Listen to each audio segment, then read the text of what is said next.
গিয়েছিলাম আমার গ্রামের বাড়িতে। হঠাৎ করে ঘুম থেকে উঠে সকালবেলায় মনে পড়ল শৈশবের স্মৃতি নিজামপুর রেল স্টেশন, যেখানে গিয়ে চা এবং রুটি খাবো। নিজামপুর রেল স্টেশনে গিয়ে দেখি অবস্থা খুবই খারাপ, জরাজীর্ণ ভঙ্গুর পরিস্থিতিতে নিজামপুর রেল স্টেশন পড়ে আছে। এবং চিন্তা করলাম এই হাল কেন? বাংলাদেশের অনেক জায়গায় উন্নয়নের ছোঁয়া লেগেছে, এটা মনে হয় কারো নজরে আসে নাই। রেলওয়ের পূর্ব অঞ্চল এর যেই নীতি নির্ধারকরা ছিলেন, এরাও মনে হয় এই স্টেশনটা দেখে নাই। হঠাৎ আশেপাশে চোখ বুলিয়ে দেখি অবস্থা খুবই খারাপ এবং নাজুক।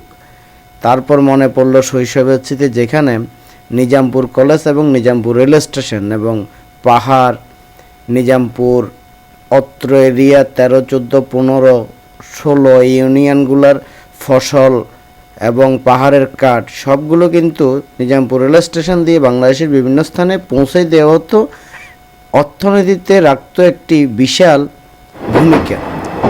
এই অবস্থায় নিজামপুর রেল স্টেশনের পূর্ণ সংস্কার দাবি জানাই। আশা করি আপনারাও আমার সাথে আওয়াজ তুলবেন যে নিজামপুর রেল স্টেশন যদি চালু হয়, পরিবহনের থেকে অনেকটা চাপ মুক্ত হবে। গিয়েছিলাম আমার গ্রামের বাড়িতে। হঠাৎ করে ঘুম থেকে উঠে সকালবেলায় মনে পড়ল শৈশবের স্মৃতি নিজামপুর রেল স্টেশন, যেখানে গিয়ে চা এবং রুটি খাবো।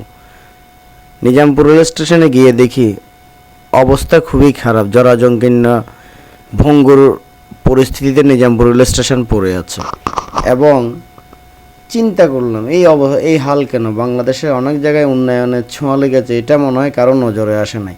রেলওয়ের পূর্ব অঞ্চল এর যেই নীতি নির্ধারকরা ছিলেন, এরাও মনে হয় এই স্টেশনটা দেখে নাই।